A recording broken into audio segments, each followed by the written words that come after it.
Satu, dua, tiga. Hai guys, udah lama tidak berjumpa nih di FST Talk.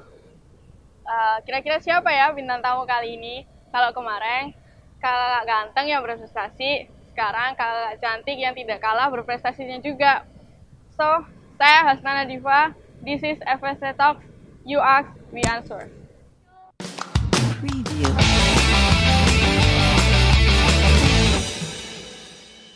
Fakultas Sains dan Teknologi mempunyai banyak banget nih mahasiswa yang berprestasi, yang berkontribusi dalam membangun cita fakultas ini.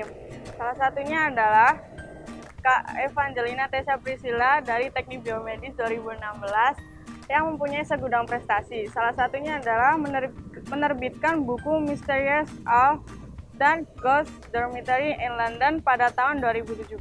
Selamat pagi Kak, gimana kabarnya? Selamat pagi, kabar saya baik-baik saja. Kak Tessa sekarang kesibukannya apa? Kesibukan saya sekarang itu lebih cenderung ke kegiatan akademik. Kalau kegiatan akademik sih paling jadi course ya, salah satu acara gimana. Terus kayak kemarin juga baru selesai kayak course ya acara farewell. Terus sekarang sih saya lagi mulai aktif buat ikut lomba esai, karya tulis. Kak Tessa kan banyak banget nih nerbitin buku, berbakat di musik, di akademik juga. Caranya Kak Tessa itu bagaimana sih membagi waktu antara akademik dan non akademik? Kalau ini dimulai dari SMP ya, kan saya mulai berkarya itu sejak SMP. Jadi waktu saya mulai menerbitkan buku itu sejak kelas 7 SMP. Nah, pas kelas 7 itu setiap pulang karena SMP, jadi tugasnya kan masih belum terlalu banyak. Jadi dan waktu SMP saya lagi semangat ya buat nulis. Jadi kalau pulang sekolah, saya langsung buka laptop. Kalau nggak ada PR ya, saya langsung buka laptop, ngetik sampai malam pokoknya. Kayak terus kalau misalkan saya tuh punya ambisi untuk mencapai sesuatu atau punya keinginan yang besar untuk untuk meraih suatu tujuan tuh, saya pasti gak bakal bisa fokus ke yang lain selain itu. Jadi fokusnya ke nulis. Iya, waktu sudah SMP. Terus habis SMP, terus kalau misalkan cara mengembangkan non akademik ya, yaitu misalkan ada tugas ya udah saya kerjain dulu. Kalau nggak ada tugas ya udah saya fokusnya ke dulu. Kayak gitu. Nah, terus pas 9 SMP kan mulai sibuk, SMA juga sibuk. Nah, saya itu waktu SMP, SMA tetap nulis novel, kelas 9 SMP nulis novel. Nah, saya ngerjainnya itu waktu liburan. Jadi, waktu kelas 9 SMP kan habis puas tuh. Selama 9 SMP saya nggak nulis. Nah, terus waktu liburan UN kan panjang banget, itu saya mulai gebut nulis. Dan enjoy. Pernah kepikiran buat menyerah nggak sih Kak dalam posisi kayak gitu, dalam menulis ada ungkapan buat teman-teman mahasiswa mungkin yang sedang berjuang juga mungkin dalam menulis gitu? Kalau sempat menyerah sih, sempat merasa pengen menyerah sih pernah ya. Kayak waktu awal-awal tuh nulis nggak langsung diterima gitu loh. Jadi kalau nggak salah tuh ada 7 karya itu ditolak penerbitkan 7 kali karya. Nah, satu karya itu halamannya tuh minimal 60 sampai 70. Jadi 70 kali 7 dalam sempat ditolak penerbit. Nah, itu kayak aduh gimana nih, kayak terus cerita ke orang tua kan. Terus orang tua itu mendukung. Untungnya tuh orang tua saya tuh sangat mendukung banget. Kalau misalkan kamu gagal ya coba lagi. Padahal udah 7 karya. Terus habis itu saya juga punya teman-teman Facebook yang juga bercita-cita yang sama buat jadi penulis kan. Jadi mereka melihat bagaimana mereka berjuang, saya jadi ikut mereka juga berjuang, aku juga harus gitu. Kayak terbawa motivasinya lah gitu. Terus motivasi buat teman-teman semua yang saat ini sedang mengejar impian kalian terus pengen menyerah, dari pengalaman saya sendiri, kalian itu nggak akan pernah tahu sampai pada titik mana kalian tuh mendekati keberhasilan gitu. Bisa aja ketika kalian memutuskan ingin berhenti, pada saat itu tuh kalian sudah mendekati titik di mana kalian akan mencapai keberhasilan. Terus yang kedua, ketika kalian ingin berhenti untuk mencapai sesuatu, kalian tuh harus mengingat kembali apa sih alasan kalian mengejar impian itu kayak gitu.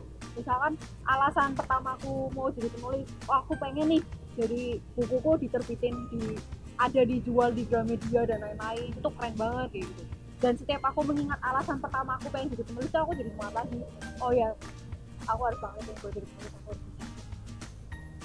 Jadi kalian harus tetap semangat dalam mengejar impian kalian.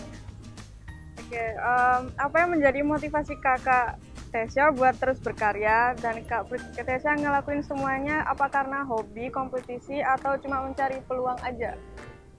Kalau motivasi saya buat terus berkarya itu sederhana, karena saya menyukai menulis. Ketika saya sudah menyukai sesuatu, saya itu akan berjuang, bisa dikatakan mati-matian buat mencapai impian tersebut. Kayak misalkan ini nulis ya, terus yang kalau misalkan dalam bidang akademik, saya itu juga merasa suka ketika saya merasa dihargai, mendapat penghargaan dan lain-lain. Nah, salah satunya ya dengan menjadi juara umum, dengan menjadi juara terbaik dan lain-lain. Maka dari itu saya mau berjuang mati-matian buat dapat nilai yang bagus dan lain-lain. Itu kalau saya ya. Ketika saya suka, saya akan berusaha untuk mendapatkan hasil yang terbaik dalam bidang yang saya suka itu. Terus ya pertanyaan yang alasannya apa, cuman karena hobi, kompetensi? Oh ya, tadi mencari peluang. Ya, berarti alasannya tadi hobi sih pasti ya. Hobi. Suka. Karena dari kecil saya tuh kalau malam-malam suka disuruh mijetin orang tua. Nah, terus kalau disuruh mijetin itu orang tua tuh sukanya sambil cerita kayak kayak gitu-gitu lah. Terus ya karena saya sering diceritain, saya jadi suka cerita gitu. Nah, dari SD saya sudah menunjukkan bakat menulis, kata guru-guru SD saya. Soalnya kalau suruh nulis cerpen tuh saya paling suka, semangat gitu. Teman saya 2 halaman, saya 5 halaman kayak gitu. Nah, terus jadi emang udah suka nulis dan suka membaca novel. Terus saya juga memiliki rasa kompetitif yang tinggi kayak gitu. Terus dan peluang kerja. Ya, karena itu juga dibantu dengan adanya peluang kan. Jadi ketika saya mulai terinspirasi di menulis itu sejak kelas 5 SD kalau nggak salah. Jadi kelas 5 itu saya beli novel nih. Terus penulisnya itu masih berapa tahun ya waktu itu? Penulisnya masih 9 tahun atau berapa gitu. Terus kayak saya tuh kagum, wow, umur segini ternyata bisa ya jadi penulis gitu, umur saya gitu. Saya pikir tuh penulis yang sudah umur usia dewasa gitu. Karena dia, nama penulisnya Aini by the way. Nah, karena saya terinspirasi dengan Aini yang notabene mendapatkan rekor muri sebagai penulis cilik di Indonesia gitu, saya jadi tahu ternyata anak kecil juga bisa jadi penulis. Saya jadi cari-cari tahu di Facebook, terus nemu deh. Nah, di situ karena sudah ada hobi, saya punya rasa kompetitif yang tinggi dan saya menemukan peluang. Jadilah saya berusaha buat itu. Berarti Kak Tesya sekarang karyanya ada berapa? Banyak? Kalau nggak salah ya, pokoknya sudah 20 ke atas. Nah, dengan karya yang sebanyak itu, kendala apa yang bisa Kak Tesya hadapi, dan nyiptain koneksi antara Kak Tesya dengan penerbit itu gimana? Kalau kendala-kendala dalam menulis ya, yang pertama itu pastinya ya tadi, karena saya masih pelajar, jadi saya harus berusaha menyeimbangkan waktu antara akademik dengan menulis. Itu yang pertama. Terus yang kedua itu writer block.